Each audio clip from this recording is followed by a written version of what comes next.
Hello and happy freaking New Year. I am so excited to be here today. There has been a lot of growth, a lot of changes, a lot of shifting ways that I am over the past little bit, and I really wanted to dive in and talk about it. I was feeling really called to just hop on and talk about it today because it's a lot. It's a lot. Sometimes life is a lot. And so you're going to get a little update and a little direction as to where I am headed in my business, with my coaching, in my life. So, something I have really, really been working on a lot in my personal life is healing from narcissistic abuse. Having a parent who has a lot of narcissistic tendencies, who has been in an abusive cycle for not only my entire childhood, but I'm realizing it's carried into my adulthood, um, has really been interesting and shitty to navigate. Like, if I'm being completely honest, really shitty. And it's kind of interesting because during my therapy appointment a couple days ago, all the dots just connected. All of the dots connected, I shouldn't say most of the dots connected, but most of the triggers that were still there from my past have, I actually can look at them and laugh, which is really an interesting experience because I have been working on this for probably the past, 8 months at least, 8 to 12 months. And I'm trying to remember when I switched over to my new therapist, and I think it was like September of 23. Um, and this was one of the very first relationships that I began working on. And so it's really interesting because if we look at abusive patterns and cycles in childhood, let's just look at this for example. So for me, I learned as a parentified daughter, I learned the cycles of just keep the peace. Just be the good girl, lay low, don't cause any problems, don't ruffle any feathers. And how this carried with me into my adult life and my business was ultimately self-abandonment, because is what we do is we put everyone else's, this is like a learned behavior from childhood, is putting everybody else's needs above our own. And so I was putting the needs of this parent above my own, because I didn't want to ruffle any feathers. I didn't want to get in trouble. Sometimes I never knew what I was getting in trouble for. And we never know how they're going to respond or react. And so it's just like, we've got to just like play it cool. And I noticed that behavior following me through school with friend groups. Like, I don't care what we do. I'm easy, whatever you want. Like, I couldn't have needs. And it it really did not serve me well, especially in adulthood. So as I got into a relationship with my husband, I got pregnant at 18. We had our first baby when I was 19, and starting to navigate a lot of that, I got told that I needed to put the life that I was dreaming of on the back burner because I had other people to take care of now. I now had a baby to take care of and a husband. And so I listened. I fell for the lie for a while. And about 5 years into our marriage, I mean, I was miserable. I think he was miserable, but I kept holding on to this like thing that I believed that I learned in high school in my adult roles class, was that most marriages fail at the 7-year mark. So I was like, oh, if I can just make it 7 years. I really thought like sunshine and Skittles were going to fall from the sky the day we hit that 7-year mark. And I'm here to tell you that is not the case. We have to do our own work. And so when I hit that point, I was like, the resentment had grown so big because I had abandoned myself for so long. Mind you, he never asked me to. He never asked me to, but this was how I survived my childhood with this parent. And so being able to now recognize I'm feeling a lot of anger and resentment toward my husband, and he doesn't even help out around the house. Like, he goes to work and makes the money, and then he comes home and I do everything else. Like, he comes home, eats a hot meal, maybe he'll mow the lawn, maybe I mow the lawn. Like it I was getting the kids to their activities, doctor's appointments, paying all the bills, like insurance, just everything. And I was realizing I was really resenting him for that. He wasn't helping. And I didn't think that it was okay for myself to have needs. And so that's one thing that we learn when we have childhoods with a lot of abuse is that it's not okay to have our own needs because we're trying to meet the needs of whoever our abuser is, our parent. We're trying to play small. And how this was showing up in my business was being afraid to ask for money. Even though I was providing a service, I was afraid to make an offer because I just wasn't used to people like my needs getting met. I wasn't used to people being like, oh, yeah. And money exchange for coaching services and for breathwork services, like it's an energetic exchange, but I couldn't see past that because money is needed for survival. And I was barely able to get all of my basic needs met as a child. And so what's really interesting is just I would hear stories like, you have no idea what my childhood was like or whatever. And here's what I'm going to say to that is I had a pretty rough childhood. And I never once will look at my kids and just be like, you know what? You have no idea what my childhood was like. Do they know bits and pieces? My older girls do. But that is not an excuse for me to show up as a shitty mom time and time again and place the blame on what happened to me in the past.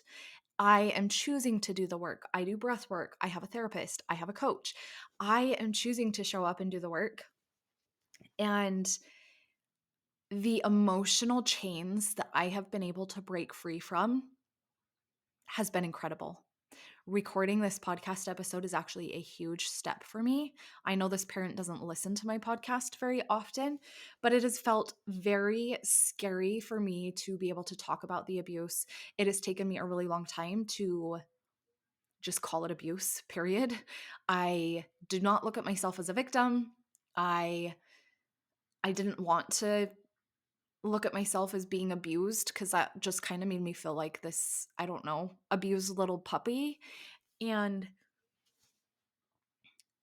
what happens is a lot of times, especially when parents or adult caregivers in our lives have narcissistic tendencies, is that we're gaslit a lot. So you have no idea what my childhood was like. And so then that kind of makes us question our own experience and be like, well, okay, maybe this isn't so bad. So I have played the it could be worse. Maybe this isn't as bad as I think it is. Am I crazy? Am I whatever? And we really question ourselves. So it's taken me a long time to come back to trusting myself. And I don't know, a few days ago, all the dots connected and I just see all of it for what it is. I have learned how to gray rock myself. And so I want to share that with you. This is not my own term. I don't think it was Terry Cole's, but she shares about it, but I can't remember the original source. It's called gray rocking yourself. So if you have someone that's constantly hurting you and they actually, so people with narcissism, they get off on the reaction that we give them. And so if we explode, then not only are we playing into their dysregulation, but that's what like feeds them. They love it. And some of them might not even recognize or realize what they're doing. They just keep doing it. So I feel like there's some of them who are willing to like look at themselves and maybe try to heal. And there are some who just want to keep pointing the finger the other way and not do any of the work to heal themselves. And so then we get to decide how we want to protect ourselves. But when you gray rock yourself, it's just a form of protecting yourself. It is being as boring as possible. It is not playing into their dysregulation.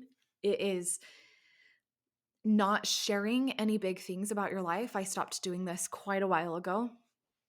Not sharing because eventually they use it against you or they're going to turn around and try to put something back on you. They put different hats on. So in my situation, in my adulthood, I've had the nice hat where they're like just checking up on you, wanted to see how everybody is, like, and then there's a mean hat that's like, I'm not going to be around for Christmas, I'll send money beforehand, basically saying you don't matter, I wasn't going to see what your plans were, I don't care to see you. Like, and it's just really interesting. And then there's the little digs all along the way of, how many trips they've taken to see other grandkids. And you're sitting there like, well, I have 4 grandkids over here. Did you ever want to come and see them? And so when it comes to protecting yourself from an abuser, whether they are a narcissist or not, you matter. I just want to let you know that. Like, you matter. Your needs are valid. You are allowed to have needs and to get those needs met. And if you are in a season of just throwing yourself under the bus so that you can show up for everyone else, it's time to stop. It's time to stop. You get to take care of you. It's like an airplane. When you're on an airplane and they always tell you to put your own oxygen mask on first, they mean it. And I mean it in life. If you do not put your own oxygen mask on, you're going to be of no use because you're going to run out of oxygen. And so if you are throwing your oxygen mask to the side and trying to save as many people as you can or take care of as many people as you can, and you're not taking care of yourself, you're going to run out of oxygen really fast. You're going to burn out. You're not going to feel good. You're going to be tired. You're going to be energetically drained. You're going to let people drain you energetically. And maybe you're doing this now and you're just not aware of it. And so I want you to start to gain an awareness into how you feel after doing certain things, how you feel after hanging out with certain people, and really pay attention, because the first step to being able to change is to gain an awareness around it. And so if you feel drained energetically, emotionally, when you are done hanging out with a friend or whatever, ask yourself why. Really question why you're feeling that way. If you are feeling this way after going to family functions, family holiday gatherings, whatever it was, I know we just got through the holidays. When you go, if you're feeling drained, ask yourself why. Maybe there's a lot of dysfunction in your family or patterns of abuse that you hadn't recognized before. For me, I think I've always known my family was fairly dysfunctional, but I feel like one side of my family was pretty dang normal until we hit one point in my life, and then it like all imploded. And that now I recognize the person that caused a lot of that. And so just starting to really notice, how do you feel when your mom makes that comment, or when your sister makes that comment, or when that friend makes that comment to you? And is that how you want to be treated? Is that how you want to walk away feeling? Because only we get to protect ourselves. I know I've said that a million times, but it's so true. It is so, so true. And what really sucks is there's a lot of work on the other side of undoing everything that we've learned, because there's these little child parts. So pretend like you're driving a bus and it's full of little kids. Kayla Craft mentioned this analogy in her book.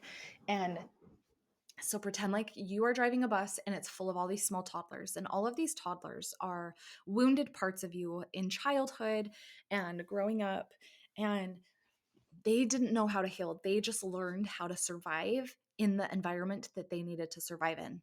And now you are an adult, but they are still trying to like take over the wheel of the bus so that they can drive. And you are like, no, no, no, no, no. Like, I'm an adult. I can make my own decisions. But you're not feeling super confident in that. And that is because these are deeply ingrained, learned behaviors and stories that you have made up about life. And I call them like little gangsters or little toddlers. These are just our inner children who are unhealed. And so if you ever find yourself reacting in a big way and you're like, holy crap, why did I just like explode over that? It's one of your little toddlers that's showing up to protect you. And that's why it doesn't know how to respond like an adult, like you do, because it's not an adult. It's a wounded part of you. And so when we start to reintegrate these parts of us back into us, and we start to heal these little toddlers and give them what they need, you start to become a more whole, healed version of you. And that's when it gets really exciting, because you start to show up differently.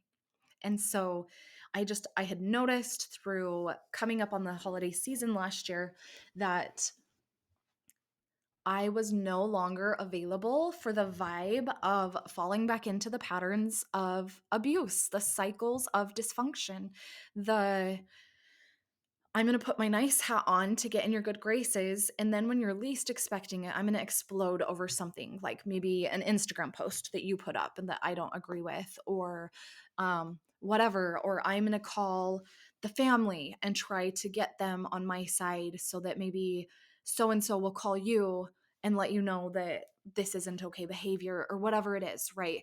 Um, it's not okay. It's gross. And coming up on the holiday season last year, I was like, I'm actually not available for that anymore.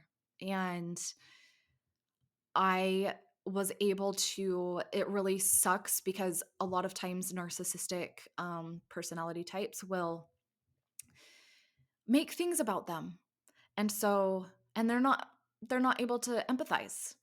And so when we were going through the season of grief with my husband's mom, she got diagnosed with cancer shortly before Halloween. Actually, on Halloween day is when she found out. When, no, she got her scans on Halloween. She found out the next day, November 1st. But, anyways, that doesn't matter. Um, this person was not able to be like, let me know how I can support you. If you need anything, I'm here. It was a very unhuman response. And it took me a minute to be able to process that, especially, and I had processed it with my therapist because I was just like, I don't even know what to make of this. And then they just go about life like everything's just like normal. And so I don't know, it's a really interesting ride. And so I just want you to recognize, like, if you have somebody like this in your life, you can protect yourself. You can choose to step out of that cycle of abuse and know that these people will have their own reactions, whatever those may be.